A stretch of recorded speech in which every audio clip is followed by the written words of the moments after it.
Dallas Open presented by PlayStation 4, of course. And I'm excited for this one. We have one of the biggest open brackets. It's actually tied, I believe, or is it actually the biggest open bracket? It's the biggest ever Call of Duty open bracket. Until the next event. Until New Orleans. Yeah, right.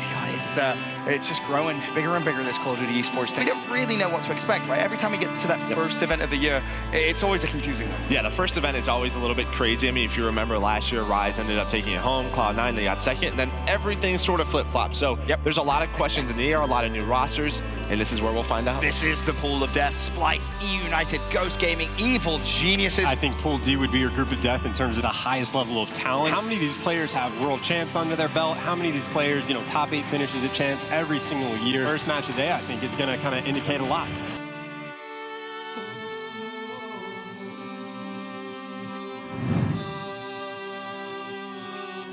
To be honest, I felt really confident coming into the event, the first CWL event of the year. We practiced a lot online, and I thought we had pretty good performances for all the tournaments and the practice that we had. Listen, it doesn't matter what any other team here is going to do, because we're going to play our game and we're going to come out with the dub. So I was confident. I thought we were going to be able to perform. I felt really confident in our team coming into the event. I felt good about the teams in our group. Unfortunately, we just really choked a lot of our matches and a lot of our maps that we had a lead. We ended up losing. E United series was our first match on Friday. We started super slow in that first map, but then got it rolling, and that S&D we should have took. It's almost effortless, it seems. Very, very comfortable for E United right now. The pressure is off, the score streaks are coming in. This is the hands, not the start you want to see if you're an Evil Geniuses fan. And deja vu. EG, they burn the streaks, they get the first blood, and then they fall apart after the round. That's, I think, 3 separate 3v4s now we've seen coming out of E United. He's able to pick up one. Nameless is trying to sprint there as fast as he can, but he's not going to be close enough. They get the kills, but they don't get the win. And E United with the monumental comeback in map number 4. I think we had a slow start in pool play. We lost to United 3-1, and we felt like we could have easily won that series. It was those last minute, just like not closing out games that we had the advantage in, which bit us in the butt in the end. We felt like we choked a couple of maps, just missed plays and just low mistakes. Evil Geniuses versus Splice. This is a must-win match for Evil Geniuses if they want to get out of this pool. I mean, that's the only way you're going to, beat Apathy in that scenario is by throwing 48 grenades at him. But the damage has been done. He's flown on forward of the map. He's the 3-piece for Eggs. First it was with the FG. He pushes forward, takes out the submachine gun. It's good to see Patrick Price performing good on day 2. After their Game 4 loss, he said it felt like EG were starting to get in their groove. Let's go! They were mad when they lost that first series yesterday. When it was done, they said, okay, we're in the zone. Eggs started to heat on up, and it's now transferred over here. What a map out of Patrick Price. 10-0 now. My God, he is absolutely dominating Splice.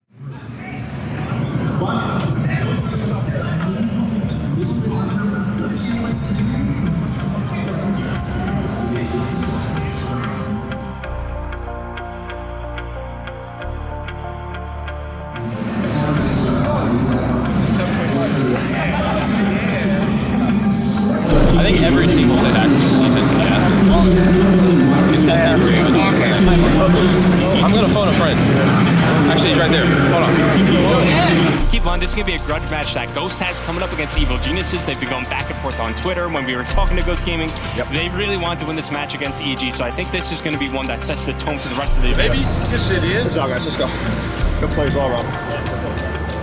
And this is just clinical from Evil Geniuses. They're defending so well. 35 seconds to go, and it's not looking like they're going to lose a gunfight, never mind a flag. Man, Patrick Price, man of the hour, has been coming up big for EG so far here in day number 2 of the CWL Dallas Open. There's nobody around. Evil Geniuses take the series 3-1. Splice 2-1, E United 2-1, Evil Geniuses 2-1, Ghost 0-3, Pool D, Pool of Death. 3 teams at 2-1. When you get these 3-way ties, those map counts really, really do come into the, the equation. And, at the moment, like you said, there's only 1 map in it. So it really can go back and forth. It's definitely not done now. But all 3 of those teams will be like, we have to 3-0 this open bracket team. do that, then we're good. If not, we get third. Don't say No, but if the open team like goes 3-2 with two of the teams, how far behind are you in Mavica? They can't go 2-2. No, I can't think of it. They can't be 2-2. You only play 4 the map count's only between the tie teams. You look your screen. What's the situation like map count? Map count's sick, my health, man. It's like they can't go. There's only 14. The map count only matters between the tie teams. Right. The map count between the open team won't matter. It's only between the 3 tied teams. Talking about the map count between the open teams. Yeah, we're all tied 3-1, but map count wise, they are way ahead of us. We're -1 map count, United's even, and Splice is +1. Okay. So say United's even, right? Yeah. They win 3-2. Their map count versus the open team is irrelevant. The map count tiebreaker only matters between the tied teams. So us, Splice, and United will be the only ones that are 3-1. So the map count is only between those 3 teams. I mean, we still have a fine chance, like, right now, no matter what, we're 3rd in our pool, like, worst case. But if the open team beats... Do you guys still advance? We get the losers round 3, which is top 16. But you're not out of the tournament. Oh, no. That was the worst for us in a 3-0? It was like the worst outcome, yeah. If Splice 3-0'd, we were okay. That sucks. Moving forward, we'll take a look at Pool B, of course, the final pool here at the CWL Dallas Open. This, the pool of death, and then to my point, I think it just got a little bit worse. FaZe Clan have been drawn into Ghost Gaming, EG, E-United, and Splice. I love that FaZe got drawn into this pool. You have Clay going up against FaZe. You're going to have Enable going up against FaZe. I mean, these stories write themselves. I guess, reaction to our finish in pool play was it's kind of weird. Half of me was like, man, we really showed potential. Like that Splice game, we could have easily 3-0'd them. I know we ended up winning 3-2, but I feel we outperformed them almost every map that whole series. We went up 2-0. We should have closed it on CTF, which would have been a 3-0. But unfortunately, they went 2 maps in a row. And we win the game 5. We just matched clutch up. And then we beat Ghost Gaming 3-1. Should have been 3-0 again, just little mistakes. The Ghost series was super easy for us, like no contest. And then we played FaZe for our last match. Ironically enough, we had 2 teams in our pool with players that I previously teamed with. E-United, Clay's on their team, and then also FaZe with Attach and Zuma. To put it in one word, I would say it's very bittersweet, just because, you know, this event, they all played very well. E-United probably didn't get the placing that they wanted, but I still thought that they played very well throughout the whole weekend. And FaZe, I think, has the record now with the longest run from any team in open bracket. They went all the way from open bracket to, I think, 4th place. So it was cool that I was able to play them because we had teamed us for a team for, I think, a little bit over 2 years. United, and we beat FaZe, we're first in our pool. 100%. Yeah. No, Splice. No, because us and Splice will be the same record, and we have to have that. So us and Splice will be 3-1. That's actually... That could be really good for us. That could be super good for us. Well, you're not even close. No, I'm not. All right, you ready? So it's like that, and then bam. Chow, that's horrible. I wish I could see the mini-map better. This hill, that second hill, Towie, the spawns are completely broken. Oh, yeah. This is the one Pat was also telling me about. Is that the one you got spawned behind on? It happened again today. They patched quite a bit, like, since the game's come out. And, like, some of the spawns on London are just super fluky. And, like, one of the spawns f***ed us over, and we ended up losing by 3 points. So, if we would have won that map... No, yeah. But even if we would have, like, lost game 5, our tiebreaker record would have been the same as E-United's. So, like, we would have more of a chance. 30 seconds left, I'm by 3. Or, I'm by 2. Just across the board for how competitive everything is being. So a lot of people didn't even think that FaZe might not make it to pools at all. Now they're going against E-United, who everyone kind of thought was like a top 4, top 3 team going in. But it's not only competitive, they have the lead, and they're doing so pretty convincingly. All up to replays, a 1v2 must clutch. Well, replays. He might be in a decent spot. Players over top. No, he gets out. Question is replays. Does he find Clayster? With the information replays has, they must know that he's gone inside his engine round. He is going to see it, but not going to be in time. We are going to see E-United clutch up. It's very tense here to end things on USS Texas. But E-United, the squad that stuck together from the previous season, come out on top. And you know what, man? A great result right there for E-United. Game 5. They're able to take it 3-2.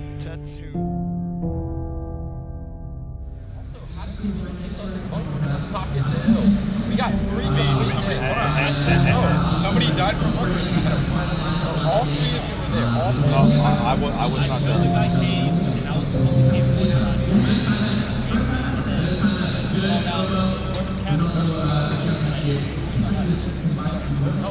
Back of the hill should have gone.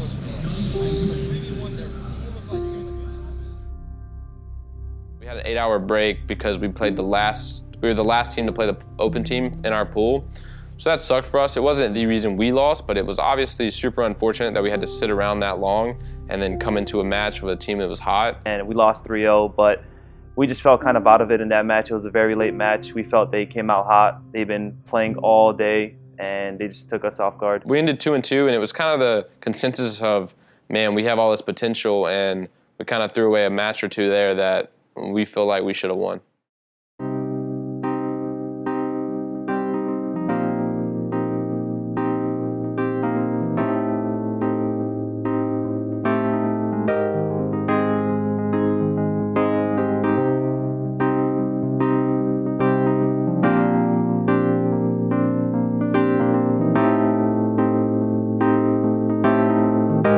Saturday night, we knew that we were going to start on losers bracket, and we knew who we were going to play. We kind of mapped out how our bracket could potentially look like. I woke up today around 9 a.m., got ready, did all the stuff I had to do, got some snacks in me, went to the venue, warmed up. We played Mind Freak on the open station. We came in super hot. I think we 100-point clubbed them or so on the first map, won second map like 6-2. Honestly, if we were to play that match 100 times, we might win that 95 times. Again, it was situations where we could have had a huge advantage for the rest of the map and kind of just threw away simple plays that I think we know we're smarter than. We made some plays that we would just never make normally. It was just the pressure was on, and we just made some bonehead plays that screwed us. We literally had 3 sets of full streaks throughout the game, and we just didn't use them correctly, and stuff just ended up spiraling out of control.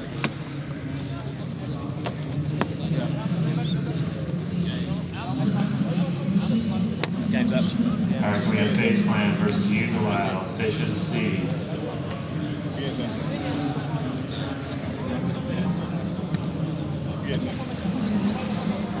We started off strong, I thought, for the most part. We went up 2-0 versus Mind Freak, and we ended up losing 3 straight, which should never happen, no matter what team you're playing against. If you go up 2-0, you should always win that series. So it sucks, but I mean, there's no one else to blame but ourselves. It's that feeling of where they didn't beat you, you beat yourself, and it was just super disappointing to finish that way. To be honest, we're in a pretty bad spot right now. So after this event, we're in a kind of a bad place. Probably would have dropped a 1.5 KD this event, but Ake snores, so I was literally getting 2 hours of sleep per night. It's bad. Can I cuss? I don't know. After this event, we are 14th seed overall, and you need to be top 10 to qualify for the Season 1 League of the CWL. So now we're in a pretty spot. I think we sit at about the 14th seed in North America. Obviously, the top 10 seeds gain entry into the league. The potential with our team, I think, is winning events. We beat Splice in pool play, and they just placed second at the event. There's certain things that are happening that we've been trying to fix that we just haven't fixed. And I think it's just a team mindset of just playing slower, more fundamentally correct. Make sure we're disciplined and fixing those game types and those little things that are costing us. I know we have the potential to beat any and every team out there. It comes down to us executing consistently. I think at the moment our play style is very inconsistent. We can play one team, we can handle them pretty easily, and then we can play a team that we probably should beat 10 out of 10 times, and we can lose to them just because of the way we're playing right now. We have one more event, and I believe 2 separate 2Ks before the lock. We're not in the absolute worst position where it's impossible. We're just in a very unfavorable position where we have to show up, and we don't really have any more lives to throw away, I mean, we have to clutch up, we have to perform, and we have to get a good placing to ensure us getting into the Pro League. Played against E United, and we had some close games, but we couldn't close out versus them, and that made us lose. And then we had some series where we played Ghost and Splice, 2 other top teams in our pool, and we beat them pretty easily, or at least I felt like we had control of the series, and it was in our hands at all times. And then once again, we lost to FaZe, who came out of open bracket, in a couple close maps where I just feel like we could have had the win, we just didn't execute. So going into this event, that was my biggest problem with our team, is I just felt like we were a little too inconsistent and we kind of played a little too risky, not as safe as we should have. And it showed in pool play and in the actual tournament. If I had to sum up this entire weekend, it doesn't matter if you win by an inch or a mile, winning is winning, and we lost by an inch every single time.